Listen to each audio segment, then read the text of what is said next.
It's Red Eye Radio. Gary McNamara and Eric Harley talk about everything from politics to social issues and news of the day. Whether you're up late or you're just starting your day, welcome to the show. From the Uniden America Studios, this is Red Eye Radio. All across the USA and around the planet. He's Eric Harley, and I'm Gary McNamara. Good morning. And I said before the top of the hour that Milton was a Cat 5 at 155. That's a Cat 4, high Cat 4. Cat 5 is 157. I misspoke, but understand that people understand because I'm such a passionate person that they understand that passion is different than outright misinformation and lying. And I was born in a middle-class family, and so sometimes, did you see Walls on on 60 Minutes? He was trying to cover up, you said this. Yeah, but people understand that's just the passion of me. That's the passion of me. They understand I'm a knucklehead. And I'm a knucklehead. Hey, Mo. Come on, they'll know I'm a knucklehead. I'm a lovable knucklehead. I lie. Like a knucklehead. I'm a lying knucklehead is what I am. Hey, Mo. These,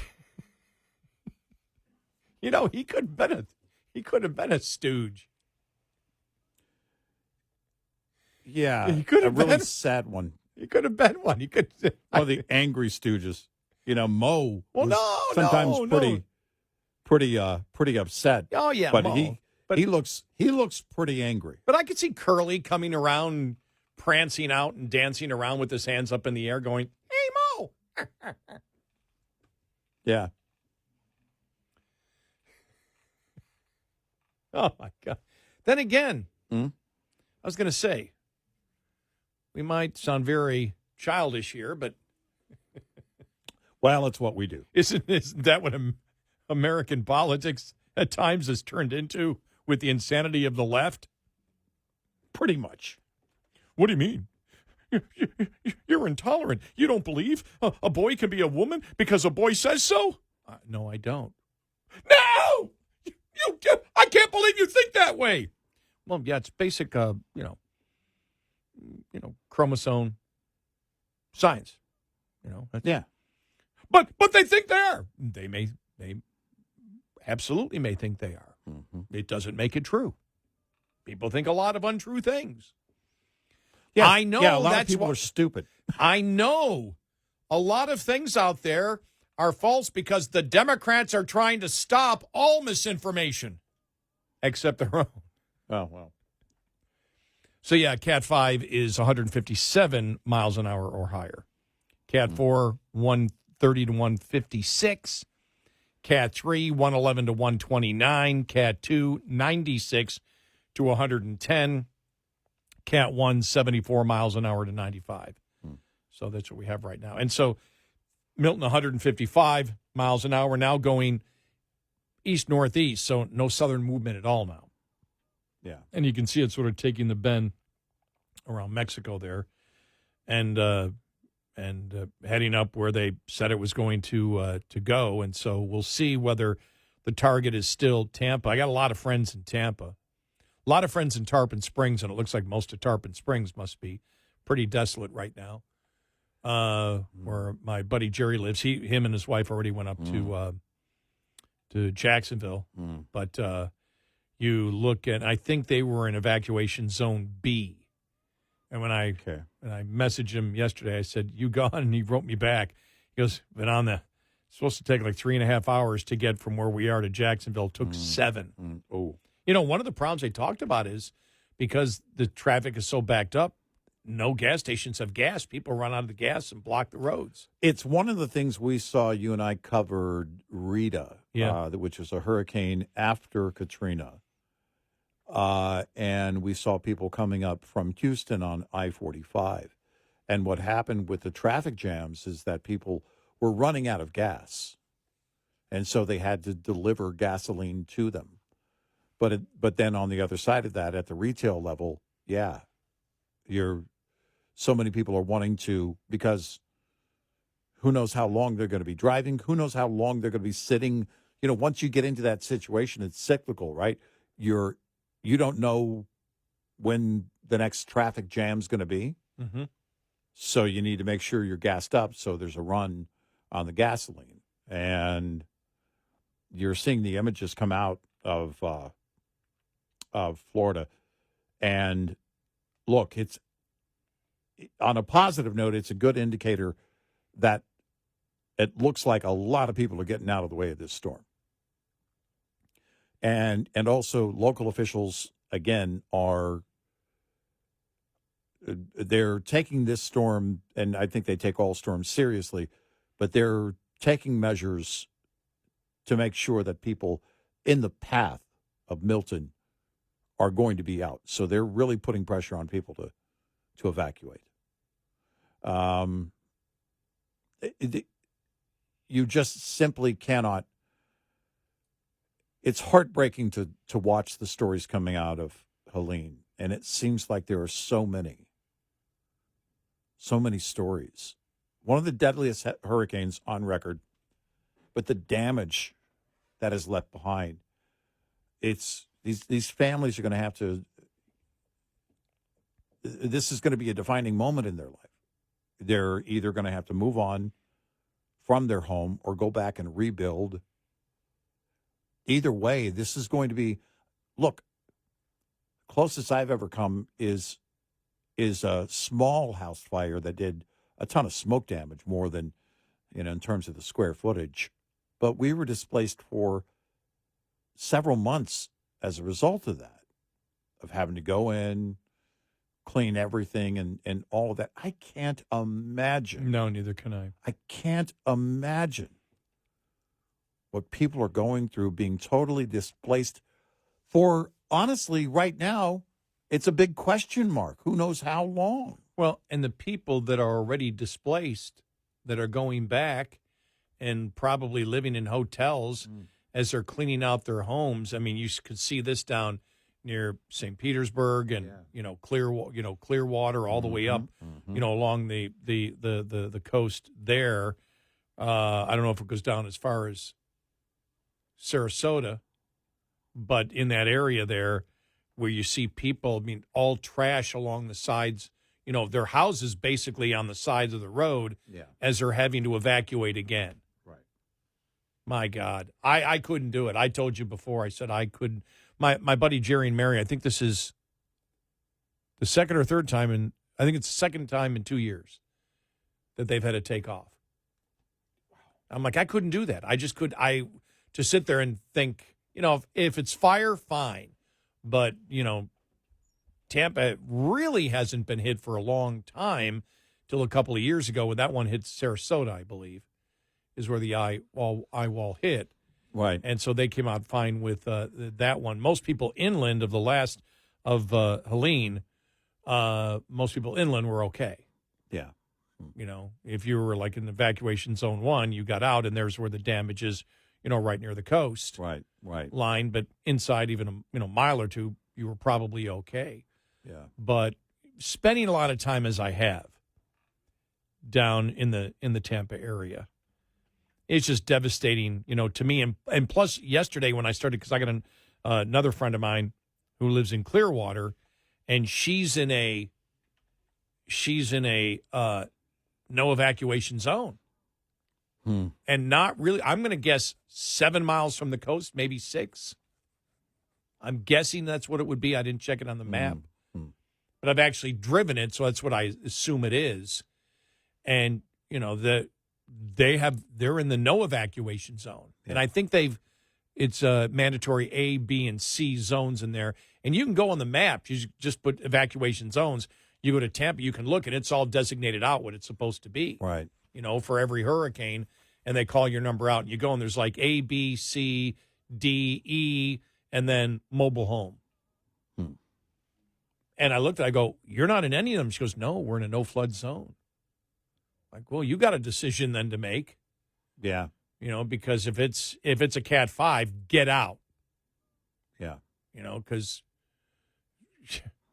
your house is gone. Right. So you don't want to be in it. You want to be more inland where the winds would be less. Cat 2, Cat 3, I'd probably still move inland, even if it was just for 10 hours, Right. and then come back. Right. Because you just don't want to take that, especially a direct hit like that. It's not. Yeah. It's not like Helene was. Right. And wow, I couldn't do it. I couldn't do it. No, I wonder about it because we go. My family on my dad's side has a history in Galveston, and we go down there every year. And we're actually not on Galveston Island. We're over in Brazoria County, and that Galveston Island has a seawall. In fact, Seawall Boulevard. Everybody's familiar with it. But you go over to the other side of the bridge in Brazoria County, and it's all natural sand dunes.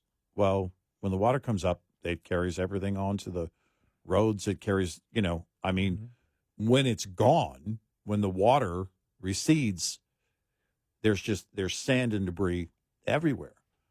And it's likely always going to be the case. It's just they're likely not going to. It's not a highly populated area, but they're likely not going to ever build that up. And going after just I think it was a 4 or 5 foot storm surge here recently. When we went over the summer, we went in July, and there had been a storm, and it wasn't anything like what we saw with Helene or what we're seeing with Milton. But you look at just what they have to go through. And one of the things, too, is that in the Galveston area, they talk about it. I mean, there was a historic hurricane in 1900 that was extremely deadly. But even still today, with all the technology and all the warning abilities that we have, the destruction that is done, the devastation that is done. It's also critical. You look at a port like Galveston, it's a major port. It's critical to national defense. It's critical to commerce, as many of these ports are. And you think about how many lives are affected. It's millions and millions and millions every single time a storm like this hits. It's just mind-boggling and tragic. And I'm with you. My brother lives on the coast. He lives closer to Corpus. And they don't live on the beach, though. They're inland quite a bit. There was one major hurricane, I forget the name, which one it was, but that hit in that area a few years back, and they had to evacuate, and luckily the only damage they had was to their fence. When I lived in the Fort Walton Beach, Pensacola area, in fact, Navarre, right in the middle, back then it was only like 2,000 people. I mean, there was nobody there. I mean, beautiful white sand beaches. It's where they filmed a lot of the scenes from Jaws 2. Yeah. The actual scenes out in the ocean were done there, and it wasn't nearly as built up as Navarre is now. With probably, I don't know, I'm going to guess they may have 10 high-rise condos. There were 0 then. I think they had one hotel there when I was there, but I was there for almost 3 years and never even thought of a hurricane. Yeah. We never had anything that came up in that time. And so when I went down there, I never thought, I was in my 20s, but I never thought of it. I never thought of a hurricane even hitting. I can't imagine now as an adult who has property, thinking about that. I know people say, well, you guys get tornadoes. Well, the odds that a tornado is going to hit my 1/6 of an acre. Yeah, right. is great odds. It's those are the kind of the odds that make it so I get on an airplane and I feel okay. Yeah. Plus the fact that when you fly with the Thunderbirds and you do everything they do in the show, commercial airline flying is like, what a piece of cake. Yeah. It's nothing. Right. But yeah, so our thoughts and our prayers go out. Got one great listener, Ann. We hope you're doing okay. One of our great listeners who I communicate with frequently there. Hope you're doing okay, and anybody else that's, staying in the non-evacuation zones. I guess the law enforcement, I don't know if I don't know how you get tough on it in a place the size of the Tampa area. Well, if it's a small area, but it's exploded in its population. The Tampa, I just saw an article the other day. The Tampa metro area has exploded in recent years. Yeah, and I'm saying I don't know how law enforcement can enforce it. They say they're going to. Yeah. They're really going to hold people, to account and say you've got to go. There is no choice in this one. But with so many people, I don't think there's enough law enforcement to do that. Yeah, but I think a lot of people are smart enough, and I guess you had a warning just a week and a half ago, didn't you? Yeah, you had a warning, get out. Right. But I just I couldn't deal with it. I just Milton started out as some thought maybe just a rainmaker. Yeah, and then just by this past Sunday, it was okay. Here we go again. Wow. 866-90 Red Eye. This morning's USDA Farm Report is brought to you by House Products. Tested, trusted, guaranteed since 1920. The 2018 Farm Bill expired. The questions are, what USDA programs have been halted and what programs continue to operate past the September 30th expiration? Agriculture Secretary Tom Vilsack explained to reporters at the World Dairy Expo earlier this month. Some programs that are called orphan programs that effective September 30th basically stopped. There are a couple of organic programs. There's a couple of conservation programs that stopped. They're relatively small in terms of their impact, except to the people that obviously have benefited from them. While most Farm Bill programs continue at the present moment. They're either continue because they had continued authorization or they continue because they have resources that are unspent and available. However, that basically does stop at the end of the year. So I think there is pressure on Congress to do one of two things, either to pass the Farm Bill and get it done or to pass an extension. And I think there's no question one of those two things will happen. I'm Rod Bain reporting for the U.S. Department of Agriculture in Washington, D.C. This report brought to you by Cenex Fuels and Lubes. Lines open for your calls. 866-90 Red Eye on Red Eye Radio.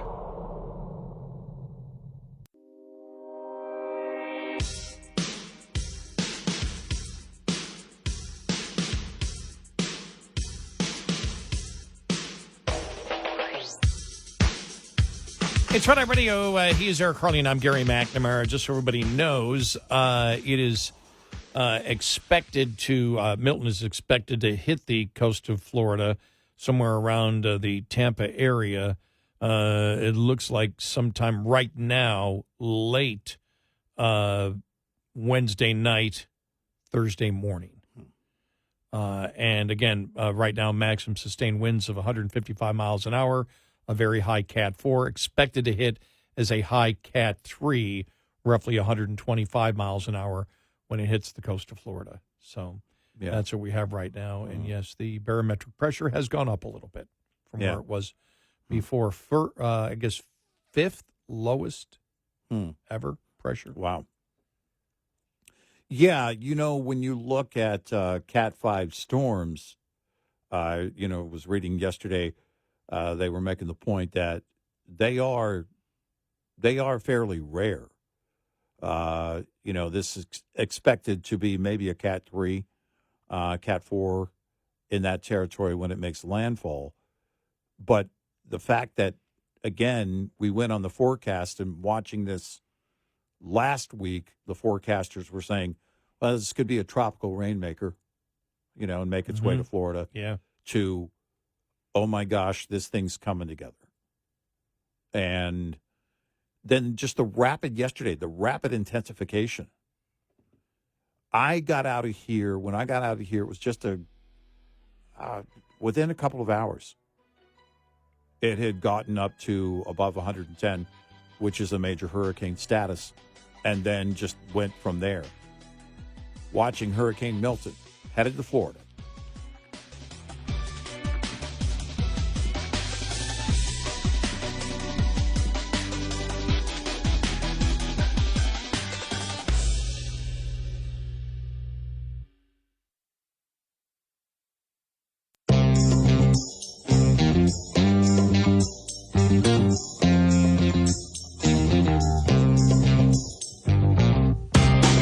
Listening to Red Eye Radio from from the Uniden America Studios.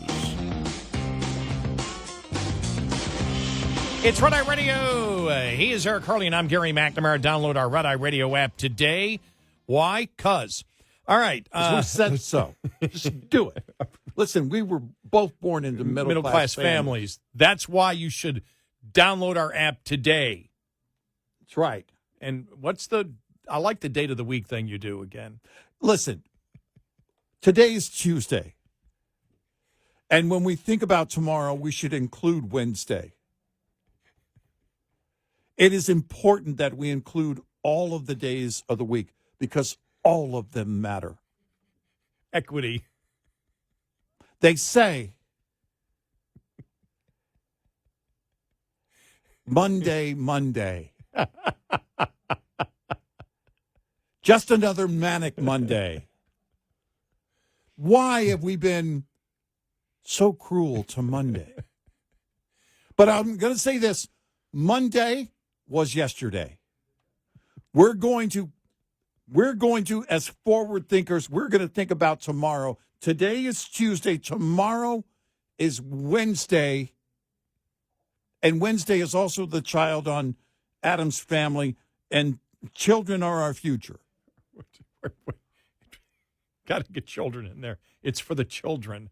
We don't hear that much anymore. Nothing's for the children anymore. Remember, it was always for the children? You know, I hate salads, but I hate word salads even more. And by the way, you've got Friday on your mind.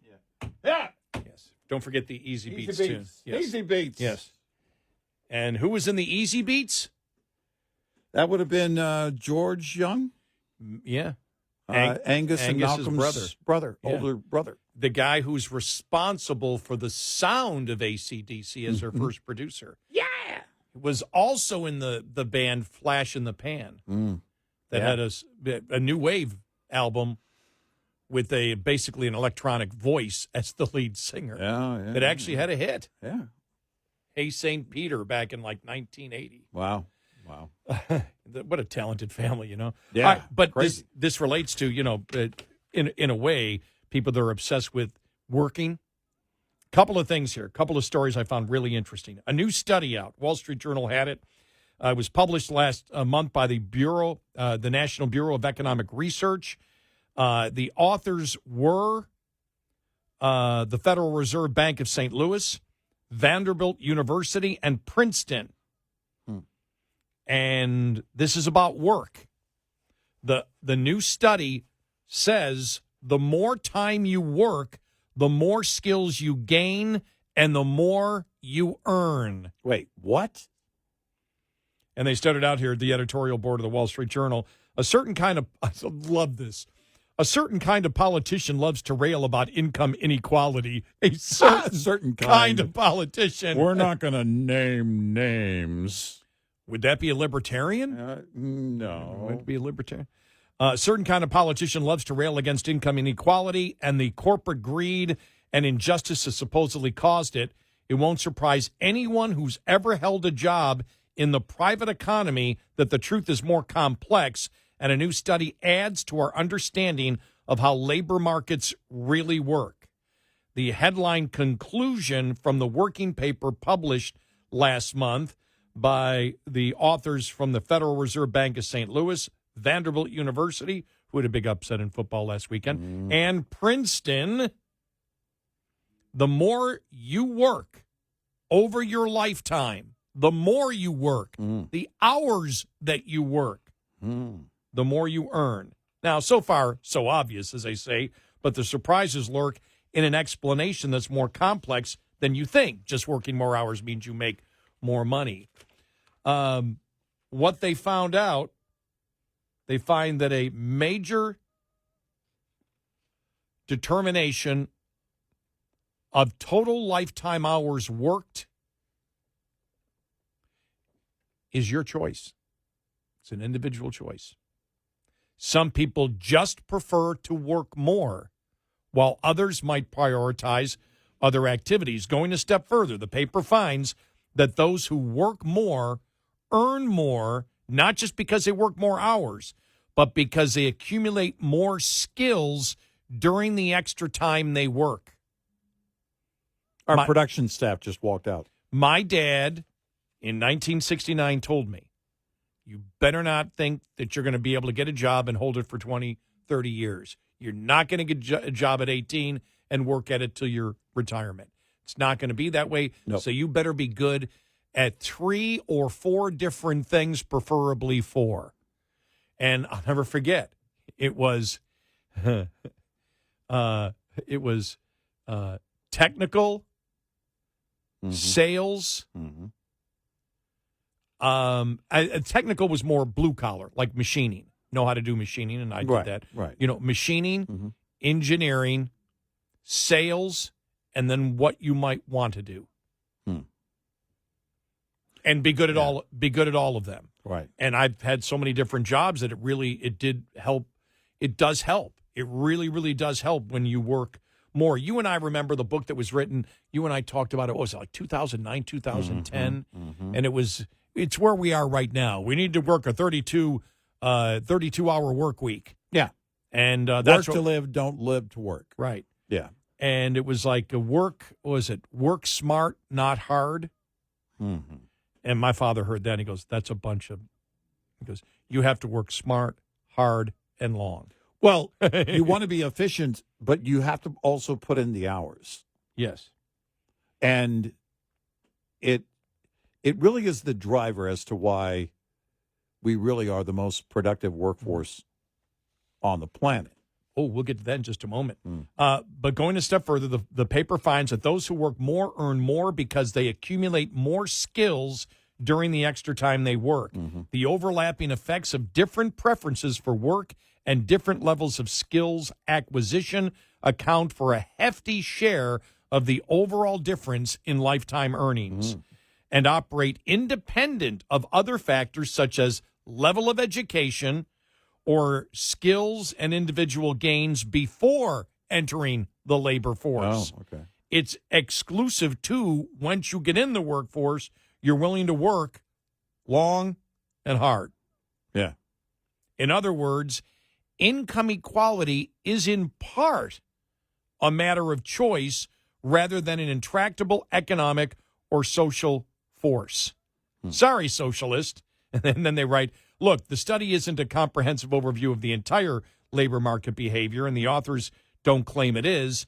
Their survey sample examines only men who have been highly attached to the labor market over their full working lives, meaning working at least 520 hours per year. And then they go into, but they just said, but that's an interesting thing to add to the entire mix. The other story that I found really interesting, and this was in National Review, Dominic Pino, Canada is poor. Like, what does that mean, Canada is poor? 10 years ago, commentators were telling Americans that their northern neighbor was a middle-class success story. Now, 10 years later, every province of Canada has lower median earnings than every state in the Union.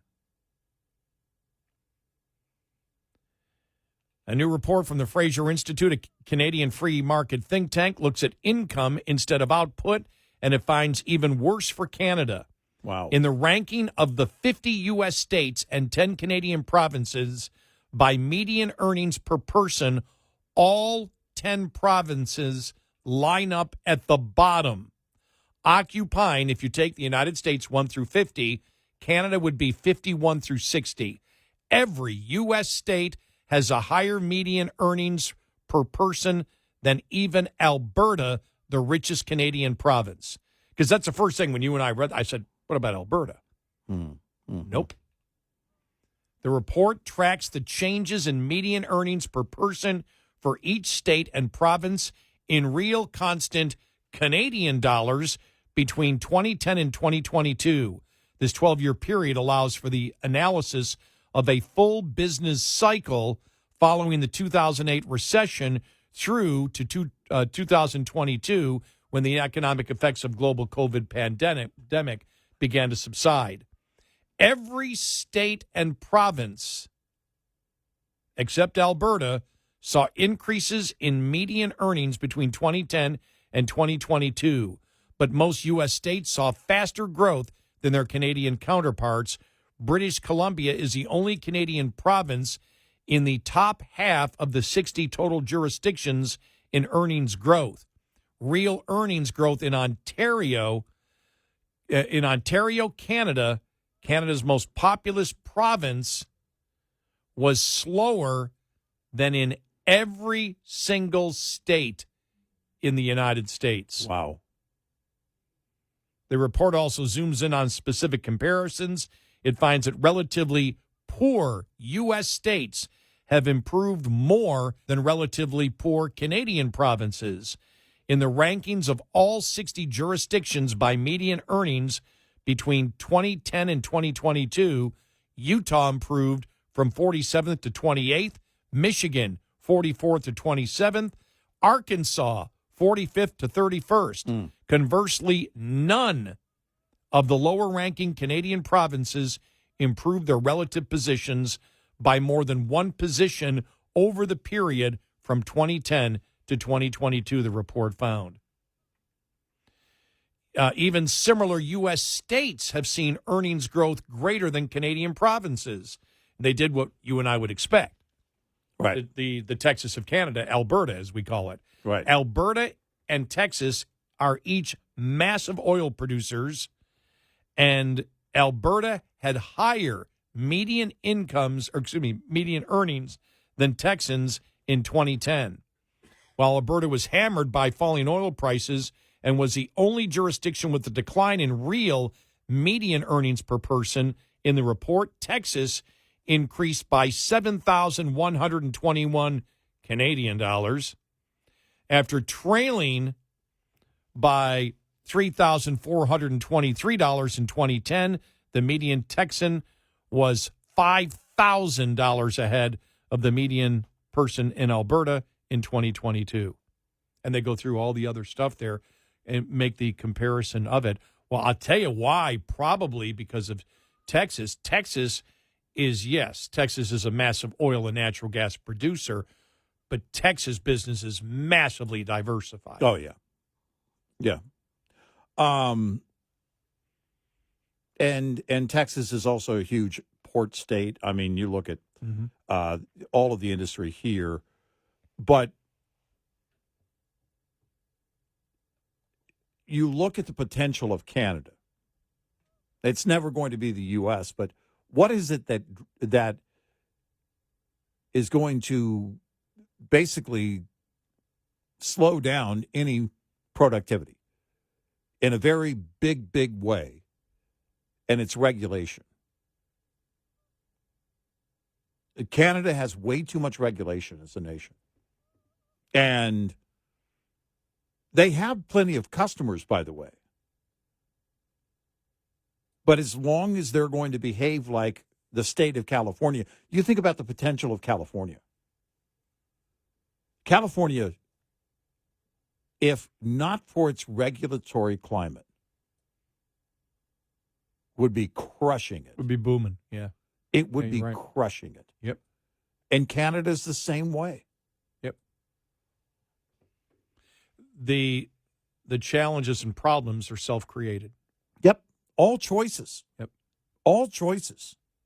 We've said that about the United States right now. The situation that we're in, all the bad things we're experiencing, except natural disasters, are man-made.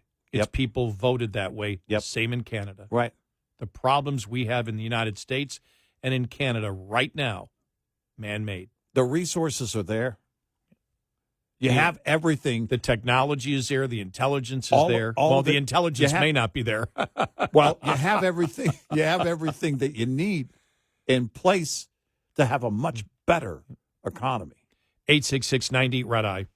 Coming up, more with Gary McNamara and Eric Harley. It's Red Eye Radio.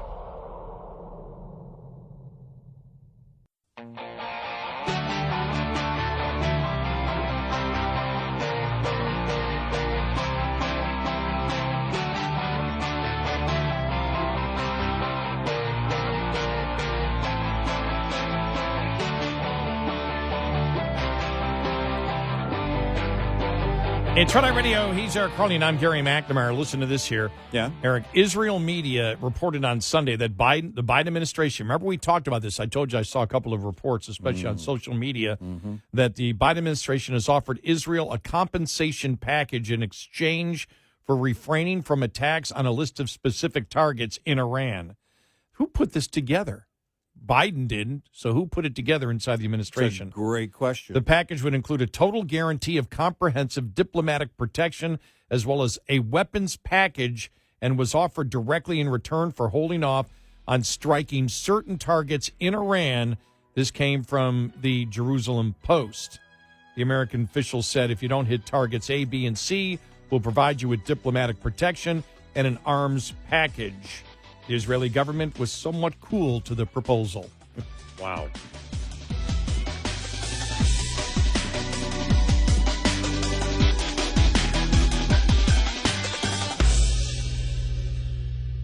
This is Red Eye Radio on Westwood One.